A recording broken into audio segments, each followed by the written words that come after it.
Hi everyone, good morning, good afternoon, and welcome to everyone anywhere in the world who is watching. I am your host, and you are my network. Joking. Right, so we are back to our Ipv4 addressing videos after a little while. Hopefully, you all have practiced Ipv4 subnetting, and let's carry on with it. Let's go with the next one. I'm not advertising. Ta-da. Yeah, it's just the pen I got. So yeah, nothing to do. They haven't paid me any money for it. So yeah. Right. So today the troubleshooting or the problem that we have is we have to enter the first valid host. So enter first valid host number one on the network.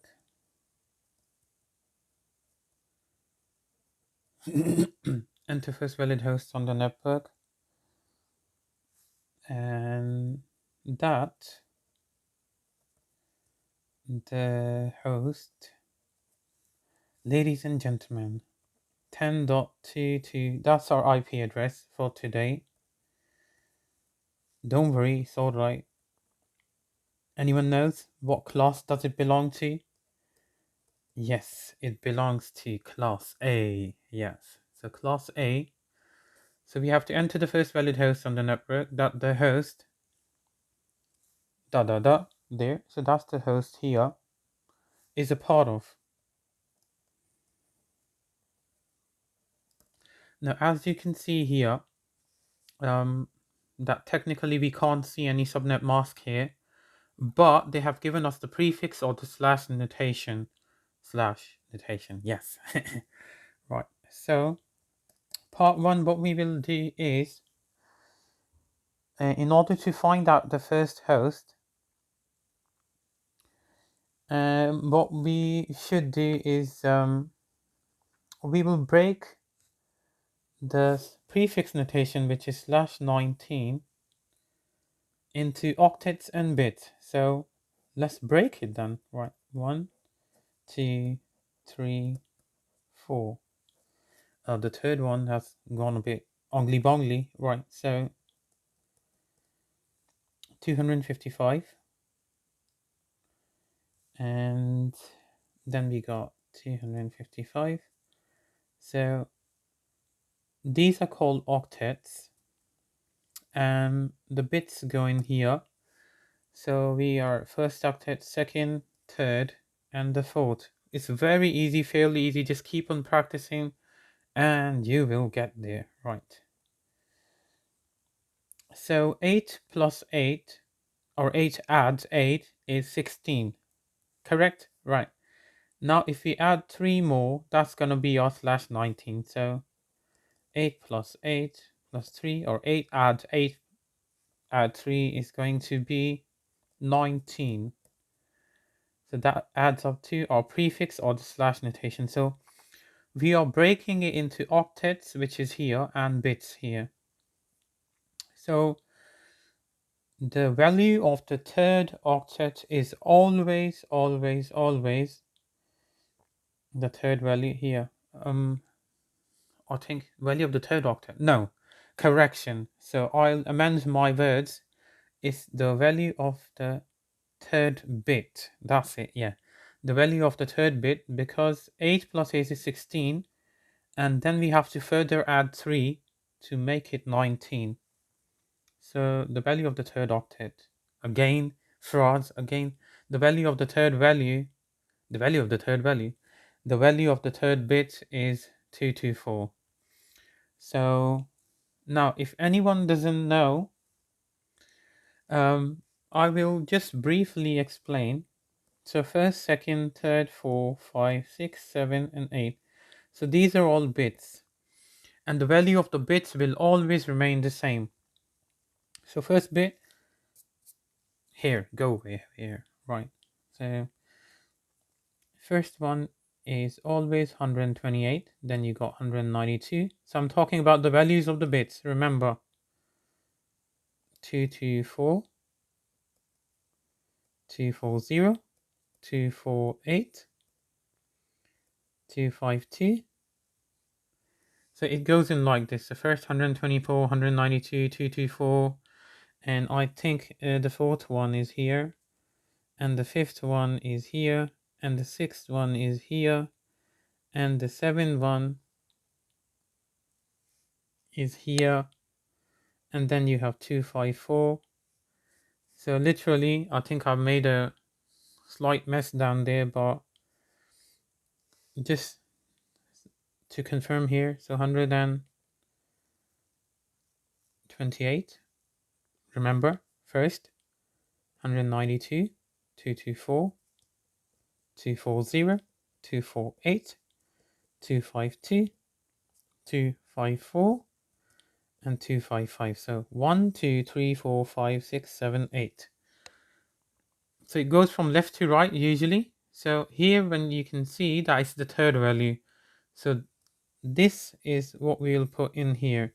So it makes it more, it makes slightly more easier for us. Hello, these are my notes, right? Which I made, yeah. Sometimes I make them so I don't fall off the track. Right, so here, now we have found out, ta-da, the subnet mask, which is 255.255.224.0. So now, next part that we are going to do is we are going to apply our lovely 256 rule. If anyone doesn't know about 256 rule, please carry on watching my videos. And if you go into my playlist for networking fundamentals and there in IPv4 subnetting, I have amended this rule, and it has been discovered before. So I was not the discovery person of that one. Right, so now as we can see here, so I will write down the subnet mask. So that's our subnet mask. We will work here. That's the third octet. So we start working in the third octet because obviously these are 255, 255 here. So we'll work in the third octet. And I'm going to subtract 224 from 256. So it will be 256 subtract 224. So easy as that. So we subtract 256 from 224. Ta-da! Right, 32 is going to be our remainder, or the answer that we get is equal to 32. Now, because of this 32, it will give us an idea of the ranges. So when I say ranges, our ranges will be 0.0, and then we have 32.0, and then we have 64.0. Ladies and gentlemen, brothers and sisters, and everyone down there, the only thing I want to let you know is, obviously these are the ranges, but it might be a really good idea, because it's a class A IP address, to not mix yourself with it. So do 0.0.0, 0.32.0, 0.64.0. Yes, if it was a class B address, I would have done 32.0. So it's very important that you write it in this way, so that you don't confuse yourself in any case. So now these will be our ranges, 0.0, then we have 0.0.0, then we have 0.32.0, then we have 0.64.0, and it will carry on. Now, on the other hand, our subnets will be 10.22. You just have to copy these ones. So 10.0.0, and then you furthermore go down, and then you will have 10.22.32.0, and you carry on down. Then you have 64.0. So you carry on adding 32 in the third. here. So in the third octet here, 32 will carry on adding. Now, what our main purpose was to find the first valid host on the network where this host is residing. Now, as we are finding it out, and we carry on and on and on, so we have to find the closest subnet to this particular IP address. So, oh no, looks like we have to change the page. Right. New page is here. So now, following this through, let me just write down the IP address that they have given us. 10.22.162.239. So we have to find out a subnet which is closer to this one, or finding out the subnet on which this particular IP address resides. So the closest one that we can find at the moment is 10.22.160.0. So that's the closest one. So supposedly, as I was saying to you before, so we carry on adding 32, 64, adding 32, 32, 32, 32, and that's the closest, or the network that we have. Now, in order to find our answer, so we were looking for first host, first valid host. So we call first valid host. Oh, first host we are finding. So our answer should be, hey you there, don't get bored, it's all right.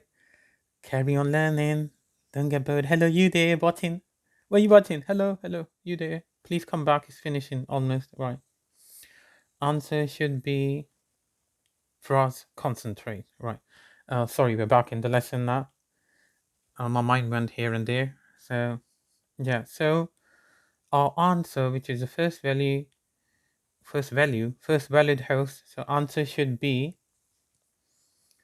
10.22.160.1. So that's going to be our first valid host here. And while the video has gone slightly longer, I just want to tell you one thing. Why are we doing this? Like, supposedly, if I go back, we are not doing it for fun, obviously. I mean, you can if you want to, but why are we doing it is I will let you know slightly. Now, these are different ranges that have been found out. So supposedly, I'm working in an environment, in a firm or in an organization where I need to subnet and find where I can really allocate these addresses. So from here till here, it might be my accounts department. So from here till here, it might be my accounts department. So in a time, usually you can, through your router, allocate about 254 addresses. So 254 addresses you can. And now I'm just giving you a slight idea. I don't want to go into the details really at the moment. So that's your accounts department, and that might be admissions department. And you want to keep all your subnets separate. You want to keep your networks really separate from one network to the other one. So obviously they will have allocation of a little bit of, then again it's the memberships that will be introduced, or the security policies. You can still access some files in between these, but then again these will be allocations, these will be different departments, different areas. So that is why we have made these subnets here. Furthermore, we'll look into it. But just to give you a brief idea, my drawing is not very good, but yeah, so supposedly that's your accounts department, and then you have admissions department, and then you maybe have another department which deals with manufacturing. So 0.0 range is allocated here. So then you have this one, that's 32.0, all that range is allocated here. And then you have 64.0. So you understand me? Now then again, what I'm saying is I am just giving you a brief idea. Again, you can make more amendments as well. Like you can probably supposedly 1.0 and all those 254 IP addresses that come in, you can allocate here. And there's ways of some ways of not wasting IP addresses as well, which will be explained later. And in NAT, obviously, but NAT is not a part of my IPv4 addressing at the moment.